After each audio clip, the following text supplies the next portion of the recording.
what's up, brother? How you doing? What? I'll be damned. So you want to pay me $1 million to stop making this video? You want to bribe me? Go fuck yourself. My life is not for sale. Seriously. No, get the fucks out of my life.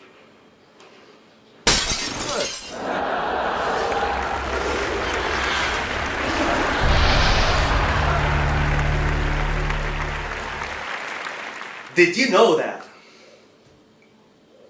Tim Cook recently sold $36 million exactly worth of Apple stock? Recently sold, right before the official release of the iPhone 7. He was the bloody current CEO of the company, and he sold his shares. Well, I was thinking if he was just a naive investor, or he was paranoia or panic because of fears of failure.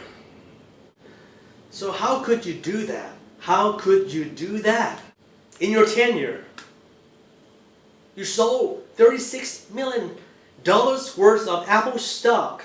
One cliche will be used every year, repeatedly, over and over again. This particular iPhone X is the best iPhone we have ever made.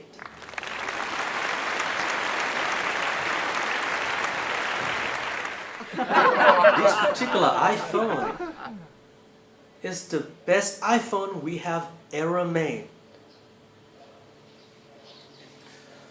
2 years ago, they said the same thing. This particular cliche, this iPhone, the iPhone 6, is the best iPhone we have ever made for the better quality of people's lives.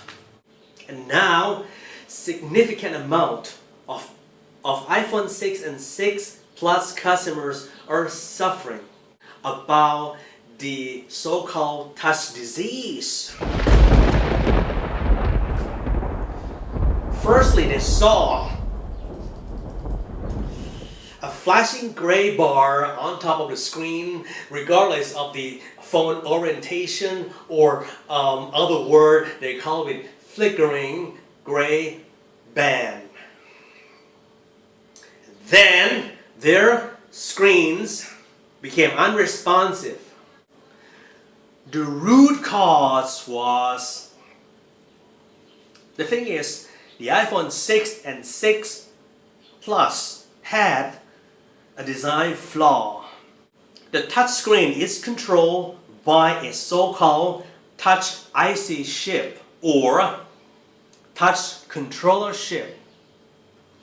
This particular chip is soldered to the motherboard or the logic board or the main board.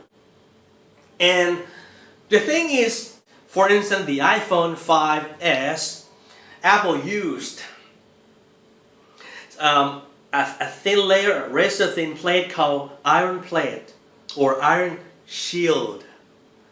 Okay, iron shield to prevent separation when the phone is bent. But in the iPhone 6 and 6 Plus, they replaced the iron plate with a flimsy low-profile sticker. So when the phone is bent, the thing is, the solder joint will be broken. The iPhone 6s and 6s Plus are not affected because they quietly fix it.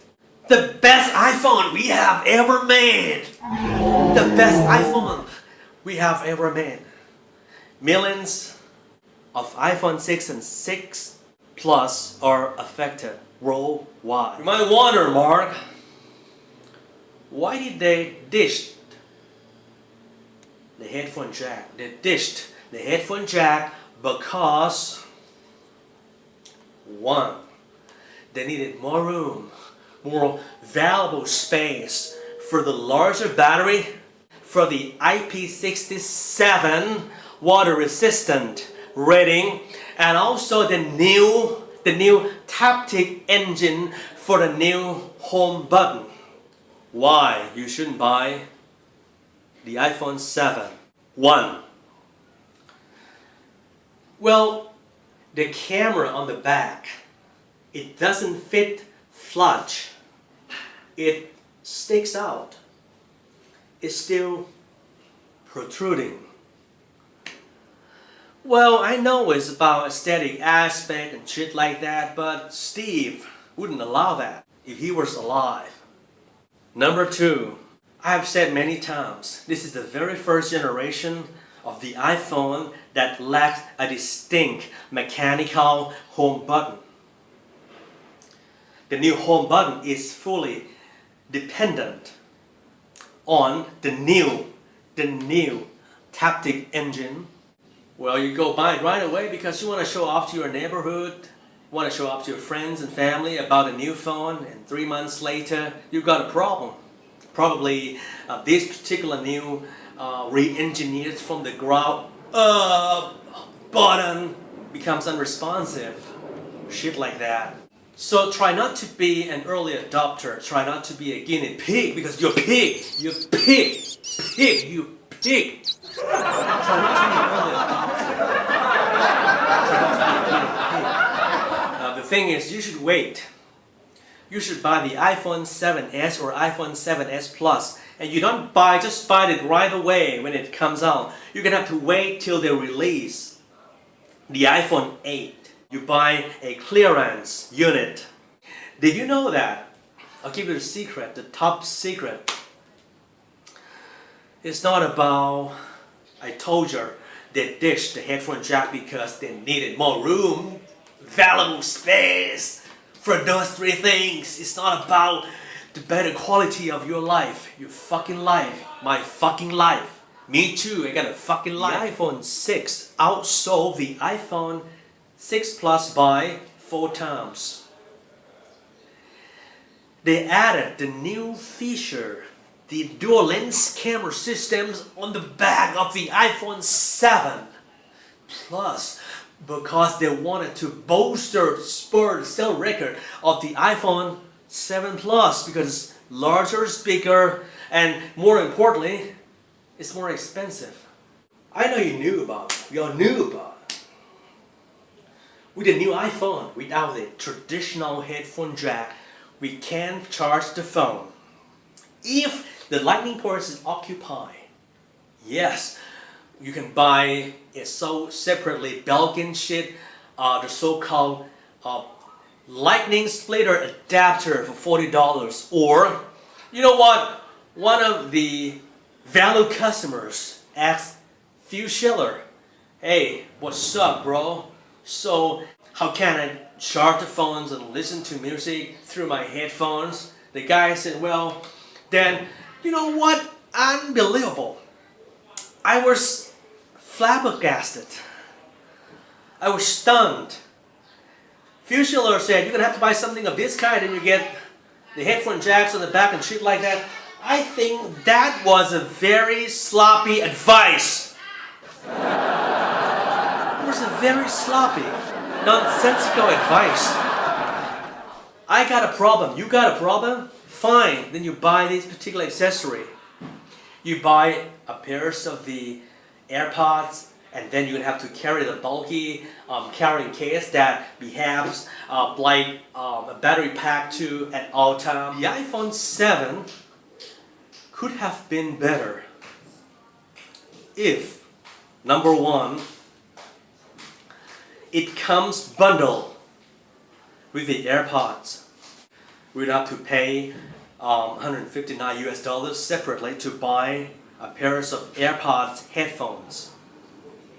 Number 2, it could have been better if the iPhone 7 is not an afterthought. If the iPhone 7, not the Plus one, comes with a dual lens camera system on the back. Number 3, it could have been better if it's 2 times faster, not 50% faster compared to its predecessor for graphics intensive tasks, and it could have been better if the processor runs full-time 4-wheel drive, not part-time 4-wheel drive. So, come on, I'm trying to make a clip here for Christ's sake. Okay, so let me cut to the chase. Let me cut the crap. Let me cut the bullshit. In short, try not to buy the iPhone 7 and 7 Plus. Wait for the iPhone 7S or 7S Plus. In the meantime, this is a good time to buy a clearance iPhone 6S or 6S Plus because they're not affected by the touch disease symptom.